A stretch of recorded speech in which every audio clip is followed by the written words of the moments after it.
This one is from Acharya Sahib, Nitnem. Satgur tapaiya, sahaj sayati, man vajiya vadhaiya.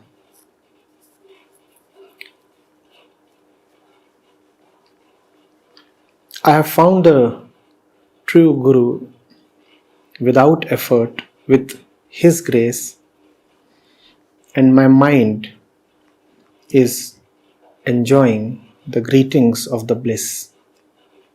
Man vajiya vadhaiya. Satgur tapaiya,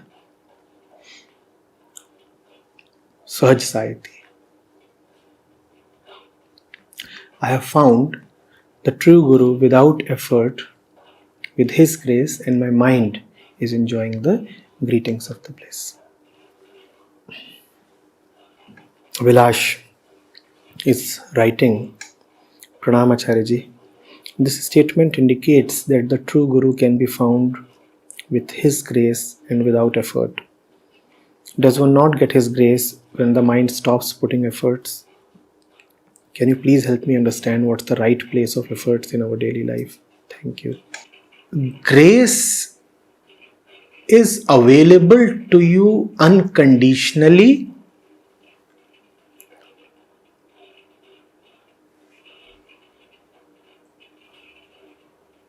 but not compulsorily.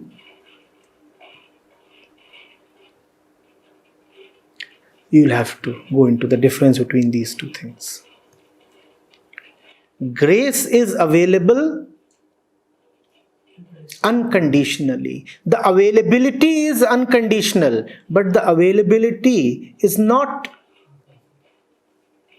compulsory on you.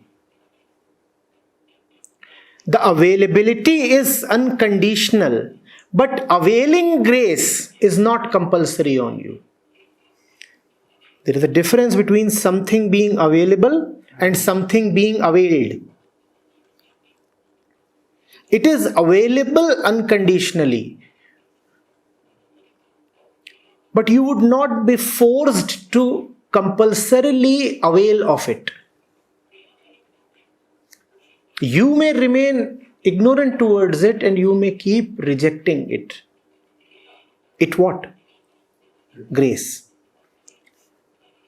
It would be brought to your doorsteps.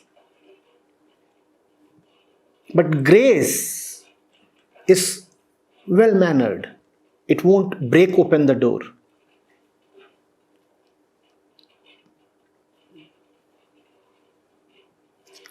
Sits there, waits patiently, rings the doorbell.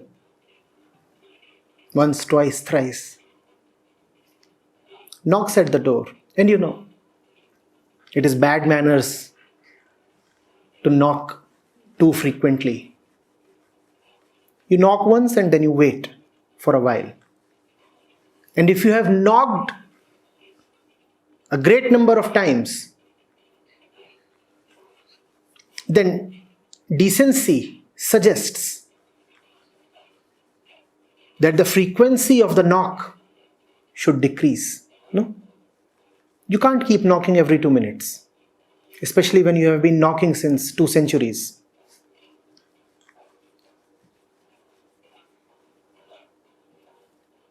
So initially it knocks quite frequently, and then it becomes silent. The knocks come only once in a while. And if you still don't answer, the knocks keep becoming less and less frequent. That does not mean that the one who was knocking has gone away. He is still there. God is very patient, you know. The knocking one is still there on the threshold, but he won't cross the threshold without your consent. Answer the door quickly. Otherwise, the knock will keep getting dimmer and dimmer and less frequent. That is what is also called the voice of the heart. If you respond to it, if you tune into it, then it keeps becoming more and more available to you. But if you do not respond to the voice of the heart, which is the same as grace, then you kind of lose touch with it. The voice becomes feebler and feebler. And a point comes when almost nothing is heard. Only the world is heard. From within, no advice, no song arises. Have you not seen that happen with many people? They have almost nothing left within to counsel them, to brighten them up from the inside. All that they can hear is the raucous cacophony of the world.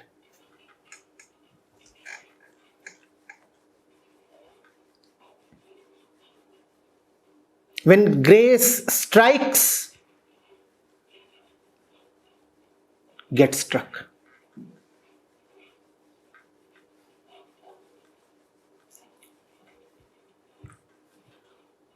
You never know when the next knock would come. At the same time, if you are humble enough and wise enough to open the door, you need not wait for the next knock. Open the door. Grace is there always, unconditionally. Are you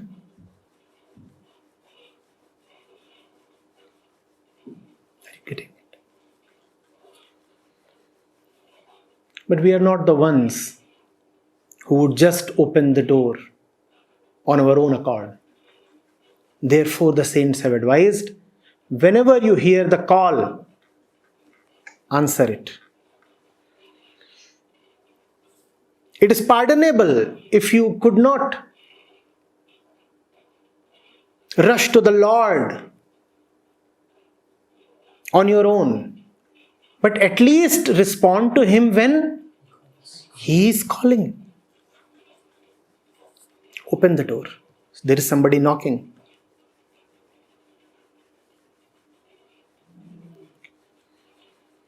Are you getting it?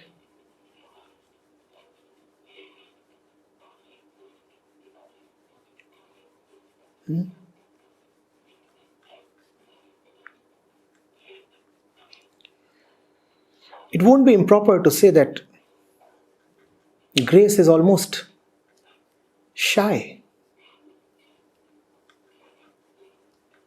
Just a little too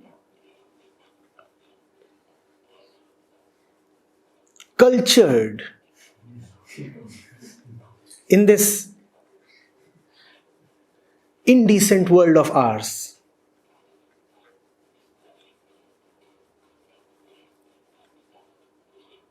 Like little good, well-mannered girl,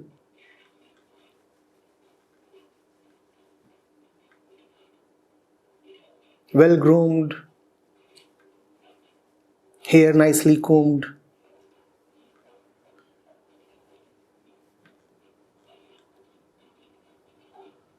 She stands, knocks, and waits.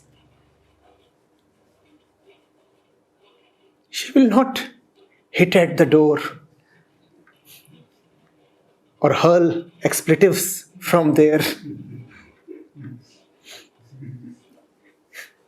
She will not keep banging it aloud.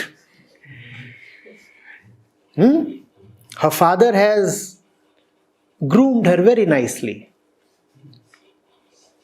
She has been educated to wait. Hello. And she's a little girl. She can't shout out too loudly.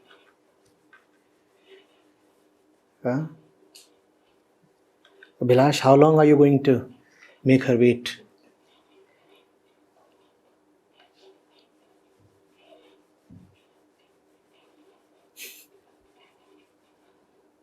She is not short of patience.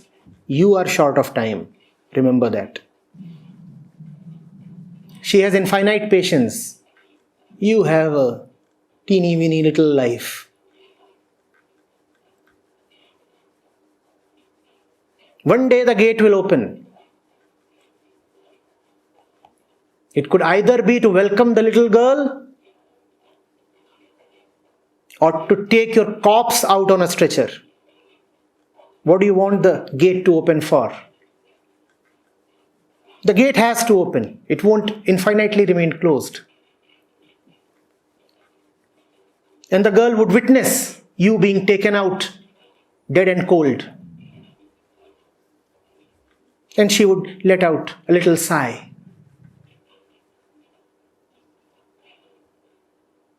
But she has done her best.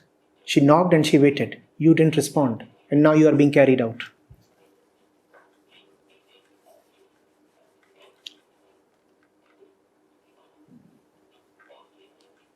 Before Yamraj barges through the door, he is not cultured or well-mannered. Grace knocks and waits. The god of death doesn't knock and wait. He moves around.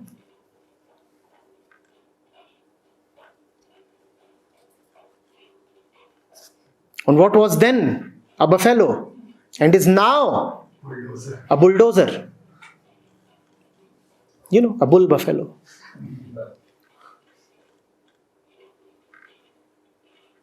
He is not given to patience and such things.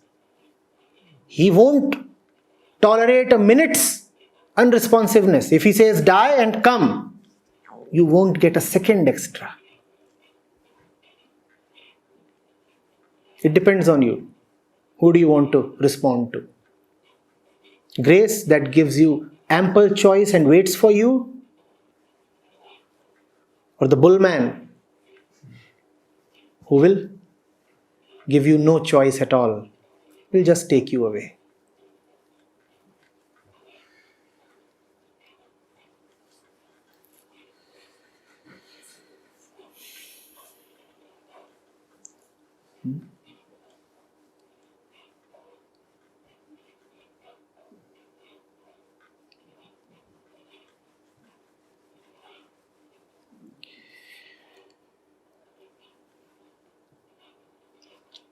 You're asking,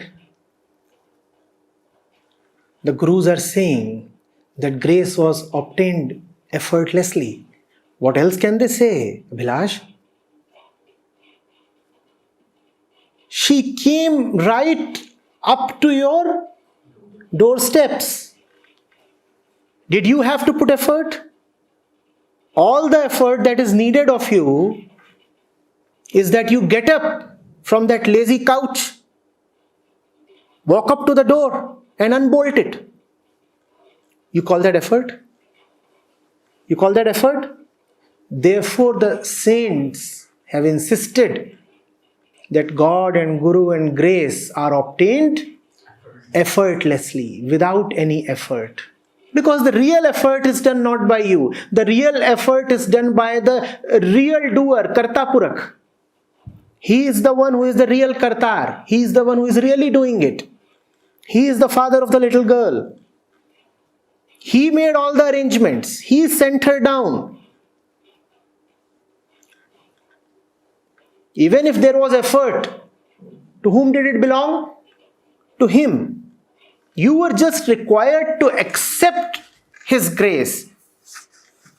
How can you claim that grace came to you through your efforts? And the saints are honest. That which has not happened due to their efforts, they would never claim ownership over it. They would simply acknowledge, it just happened. I had nothing to do with it.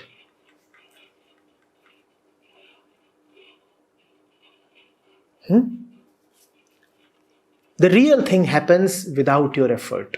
And yet, you must unbolt the door. That much of effort is required from your side.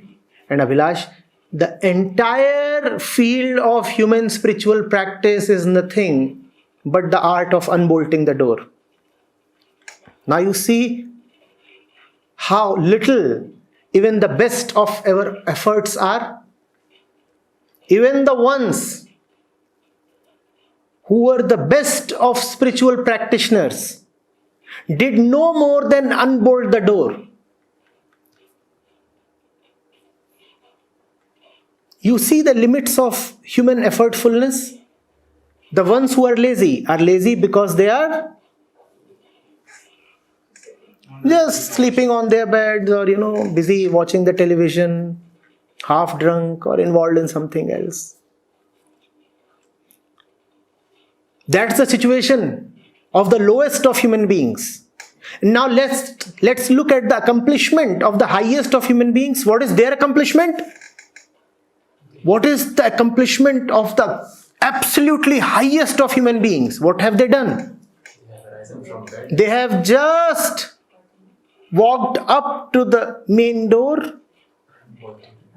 and unbolted it. That's the utter maximum that a human being can do. That's the upper limit of spiritual practice. Now do you want to take credit for it? Now do you want to feel big because you are a disciplined spiritual seeker? With all your discipline, the maximum that you can do is be available, unbolt the door. The real work is done by someone else, the Karta Purakh. Keep the pride and vanity in check. All your attainments are within the room, and even in spiritual practice, all that you do is that you unlock the room.